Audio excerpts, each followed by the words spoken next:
Hi and welcome back to MRTV. We are here in the Pico Neo 3 link. And I believe lots of you are wondering, how does it actually look like in the headset? What is the menu system like? What can you do with the Pico Neo 3 link?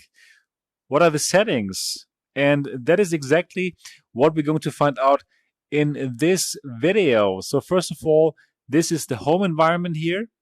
I'm floating here in space and there is Mother Earth. I can look around. I can even teleport to wherever I want here and have a better look here at Earth. And it's nice. It looks very crisp, really beautiful. Let's have a look here at the books. Yes, so that is a very nice place here. But now let's have a look at the menu. Let's go a bit further away and let's check out what kind of things we can find here. So the structure is very simple. They have some highlights, probably some featured apps like Apex Construct or O-Shape here, Last Labyrinth, Gadget here, and probably some announcements, some tips, as you can see here. So that is their featured section. Then they have the library. And these are probably the apps that you have downloaded. So if you haven't downloaded anything, then yeah, you would have probably settings, file manager, and the streaming assistant, which allows you to stream gaming content from your PC via from your computer, from your gaming PC, for example. And for that, you totally don't have to log in to the Pico account or to any account. So this is totally offline, which is pretty cool. Yeah, I did download some stuff like Smash Drums demo or Multibrush, which is basically Tilt Brush, which is free on the Pico Neo. So yeah, that's pretty cool. Library. So very straightforward. Also, you will get Firefox Reality, and they also have their own browser, the Pico browser, which works very well. I can show it to you. Let's click on it. And yeah, I was looking for Pico here. And then here's their website. I can click onto it. And then it should go there now. Here. I can scroll. Yeah, the browser works really well. No problems at all. Yes. Lights off. Standard. Oh, interesting. They have some different environment here now. I even haven't checked that before. Okay, they have some special environment here. Cool. And I can quit it again. Yep, so that is pretty cool. And well, you would see all of your apps in the library. Makes sense. Then for the App Store, also very straightforward. You have some featured games, like right now 11 Table Tennis, Synth Riders, Contractors, Red Matter, Wands, and then you have the games. Yeah, we can go through some of them. O-Shape, Ragnarok, Racket and X. And that's not so expensive, right? €8 and 63 cents. Larsenauts, 11 Table Tennis, Sculptor VR, Hyperdash, Contractors, yeah, Skyworld, Smash Drums, Audio Trip, Synth Riders, Arizona Sunshine, Chess Club, Crisis Brigade,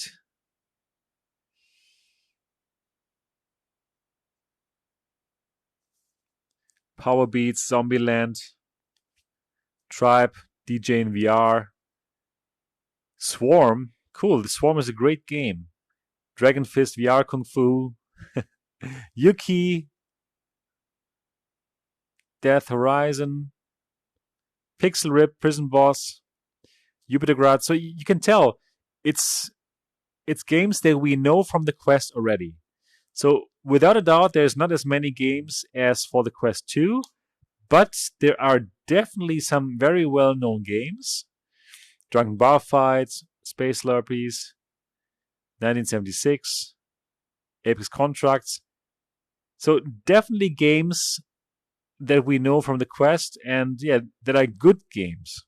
For sure, you don't have the exclusive titles, right? You're not going to get GTA San Andreas in a legal way onto the headset. Not sure if some people will try to sideload it somehow, or Beat Saber, you won't get it. But you got Red Matter here, which is a cool game, right? So Gadgeteer. So there are quite a few games, and it's quite surprising that at the very beginning they already have so many games. And I believe by going now to the Western market and by getting this exposure, like now, for example, more app developers, they want to bring their games onto this store because that means they can sell to China and now also to Europe, and in the future also to the US. So why wouldn't they do that, right? So actually, this is pretty good. Yeah, then we have apps, and here we have Gravity Sketch, Multi-Brush, which is free actually. So these are more the productivity apps. And yeah, Meet in VR, you can tell that Pico was very active before in the enterprise market. Engage, of course, Showtime VR. Yep, so lots of apps to choose from. Yeah, then you can see your purchased apps, you can search. So very straightforward. That is what we see in the App Store. Then we have File Manager. And yeah, here you see, for example, the local app, the local files. Like, for example, I did some screen recordings, or right now I'm doing a screen recording. And then if I want to watch a screen recording, I would obviously click on it. And then it puts me into this cool cinema. So as you can tell, this doesn't feel like a beta headset, you know? It's a full-fledged VR headset, which feels actually very polished. So yeah, it might not be as polished as the Quest, but honestly, for that price, what you get here is pretty nice. So lots of options as well for watching here, for watching movies. The mode, if you have a 360 video or 180 or so, you can also change the environments. We can be on a beach cinema here.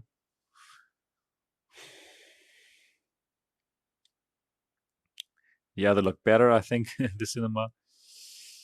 Yeah, not bad. Void.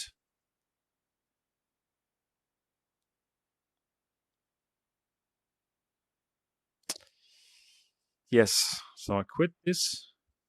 So that is the file manager for local stuff that you put on here. Flying screen. So you can share videos from a PC to a VR device if you want to do so. External storage. So because there's a USB-C connection, you can simply connect a stick or a hard drive and simply copy your APKs to the headset. You know? It's so easy to sideload apps. You don't even need to somehow find some interesting ways to root the device, or you don't have to set anything up. That is already built into the device from the very beginning. The possibility to put your apps onto the device. That's very important, of course, because this was a business headset and businesses wanted to put their own apps here. So it's super easy to sideload apps to the headset. Yeah, network, you can find your network, your PC network here. Okay, I don't have anything here right now. Video link, how to import video source links into the headset. Okay, yeah, also not so interesting for me, but I think interesting is the local stuff and here the external storage to simply put on any kind of APKs here to the headset. So as you can tell, super straightforward. But now let's also have a look at the settings or at the menu here. Okay, you see the time. As you can tell, it's very late. I just broadcasted the Next Dimension podcast, which was fun. You see how much battery life there's still left. Left controller and right controller. You could set your play boundary. And by the way, that works exactly like on Quest. You would use your controller to point where's your play space, and that works exactly like on Quest.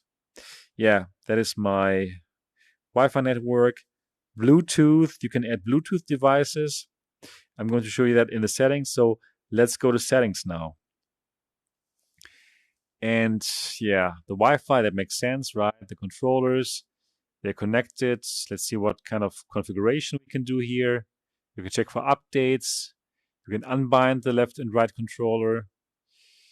Yep, and you can choose your main hand. Bluetooth. You can add Bluetooth devices. Yeah, you can add Bluetooth devices like a headset, like for audio, or like a keyboard probably. So it is built into it from the start. Display. You can change the brightness. I can make it brighter if I wanted to, or I could like, change brightness to this, but I think the standard was pretty good already. They also have a lab section here. I can turn on battery saver. I can choose the recline mode. So that means just the tracking will be turned off. There's a 120 Hertz mode now. What is the quick perspective mode? I have no idea. Double click the right side of the headset to quickly turn on perspective mode. Let me try this now. Double click. Not sure what it means. Probably that perspective mode means like some pass-through mode. Double click the right side of the headset. Oh yeah. Oh cool. That is cool. I'm not sure if that was recorded, but actually if you like double tap now, I can see my environment here. I have no idea if this records this right now, but this is my MRTV headquarters. Cool. So you can have quick pass-through if you want. Nice. So for everyone who asked me the question, yes, there is quick pass-through. Interesting. Yeah, then you have app management here. These are the apps. Controller vibration. Okay, cool. That's interesting. I can change the controller vibration from weak to strong. Yeah, the controller vibration, you can feel it. They are much better than the G2, for example. G2 controllers. Language. Okay, I can set it to different languages. English is fine. So that is good.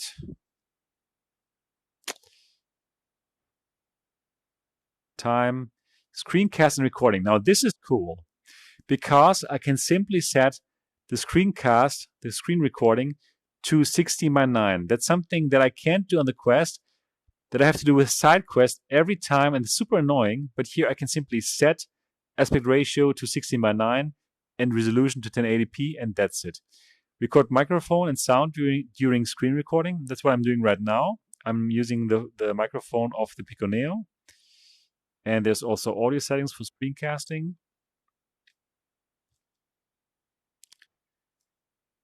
Yeah, and that's basically it. So it's very straightforward. It's very simple, very easy to understand. And yeah, I like it. In my opinion, this is pretty polished and very straightforward, not confusing at all. You have your library, you have your app store, file manager, settings, highlights, and that's everything that you need. So in my opinion, this is a very polished experience that works. It doesn't have all the bells and whistles like the Quest 2 has, but for a new competitor that's just entered the scene, I think they have a fine App Store selection, which obviously will be better by time. It cannot compete with the Quest right now. It won't have the exclusive games, of course. That's very important to understand. But other than that, I think this is a very nice experience. And I hope you enjoyed this little tour of the Pico store and that now you have a few less questions. If you still have some questions, do leave them in the comment section of this video. And if you enjoyed this little tour here of the Pico Neo 3 links menu, then give this video a thumbs up. And if you have not yet subscribed to MRTV yet, absolutely do that now and click on the bell button so that you don't miss anything. And that's truly everything that I got for this video. If you have any more questions about the Pico Neo 3 link or any other VR headset, go to the MRTV Discord server. It's also linked down in the comment section, and I would be very happy to meet you there. Until then, bye-bye.